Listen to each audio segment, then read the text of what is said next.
Hi everybody, thanks for coming back, and thank you for buying this kit. Let's do mountains with a sunset sky. First, we're going to set up our final preparations here, which involves opening each bottle and taking the plastic off. You'll notice there's a marble in every single bottle. It's there on purpose. It's to help keep things mixed up nice and easy for you. And these bottles are reusable forever, so we love the environment. We're trying to cut down as much plastic as possible. Our box is designed, obviously, to open up and become a pour tray for you, so that'll keep the mess down. There's your push pins, and you put one of those in each corner, and they allow you to keep it up off of the cardboard and be ready to paint. Let's do it. Okay, so I did this content when I was still testing these specific colors, and this was the painting that made me just make my final decisions. And I loved it so much, I thought I'd redo it and let you guys see it in a much longer version. So I hope you enjoy it. So this is going to be a sunset sky, so I start out with a little bit of black at the top and some phthalo blue. Those are your darkest colors. And you don't want a whole lot of that, but you want, you know, maybe just a little bit here at the top, just like this. And then I'm taking the sky blue and the phthalo again, and I'm just touching the edges and dragging down. And then I'm literally moving the paint with the edge of that knife. I'm pushing it ahead of me.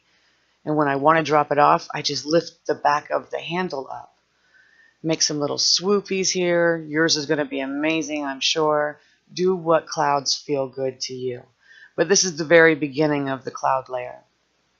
Here I'm using a little bit of pearl. I know you can't see that it's pearl, but it is. And again, same technique, just dragging it down, just barely touching the edges. And I'm first go down and then go back up to that line and disrupt it. And the pearl makes the most perfect, gorgeous, fluffy clouds. So that's why it's in the kit. And here I'm just futzing around. You're going to do what you're going to do, but really, again, you're taking the puddle, the weight of the paint, and pushing it up and around into the shape that you want. Now, just going back to your permanent red and crimson here. I'm just a little tiny bit of each one.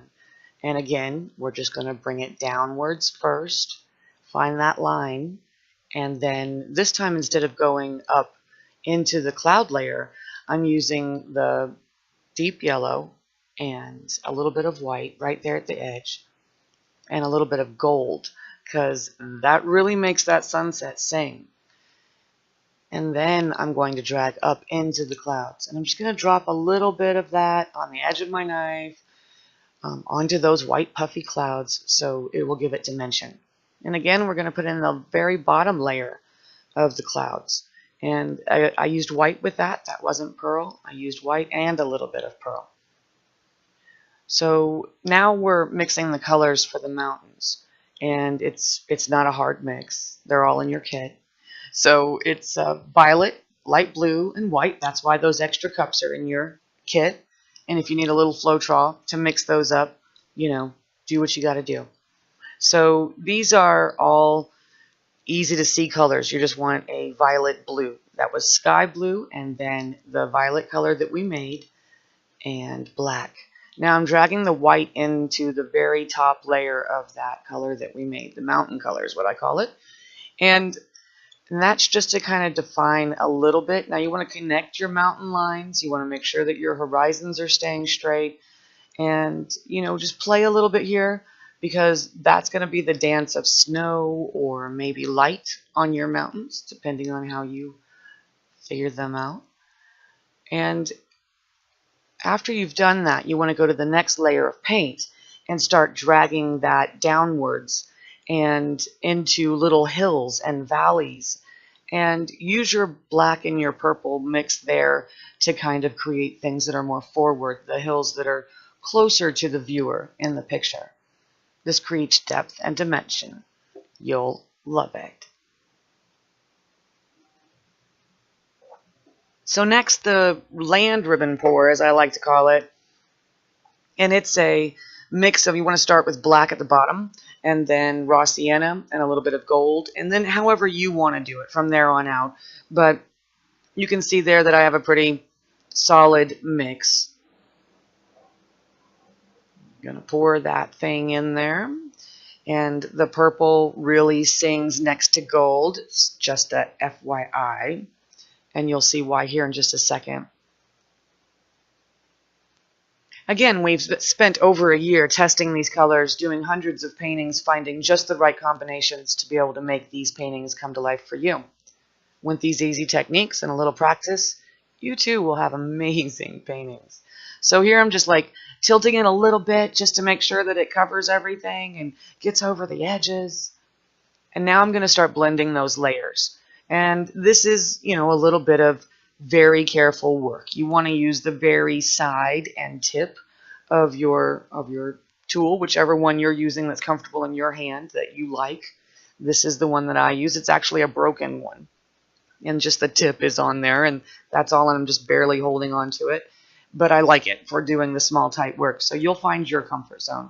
And I'm just working these layers that were in the ribbon together, and where I'm finding natural valleys and natural little swoops and dupes and hills and thrills. So I'm sure your hills and thrills will be fantastic too. Just work your layers together a little here to really create that dimensional level of this is land. This is the land you're seeing in front of those gorgeous mountains. And it gives the whole entire painting perspective. And these paints, they dry so glossy, you won't even need to seal them or anything like that. They are fabulous. Now at the very end here, you're going to go in, you're going to do your final details. You're going to see where the paint didn't stick, where the white on your mountains didn't hold up. Go back in, do it again. Just touch the white with pick it up right off the canvas and put it where you want to. Mad skills with the knife will be yours. So that's what it looked like when it was dry. It was super fun to paint. I can't wait for you guys to share what you did, because I'm sure it's amazing. I can't wait to see your sunset skies and your gorgeous mountains. So we're going to do something really exciting next. I hope you like it. I think we should go a little different. Next time, let's paint the desert.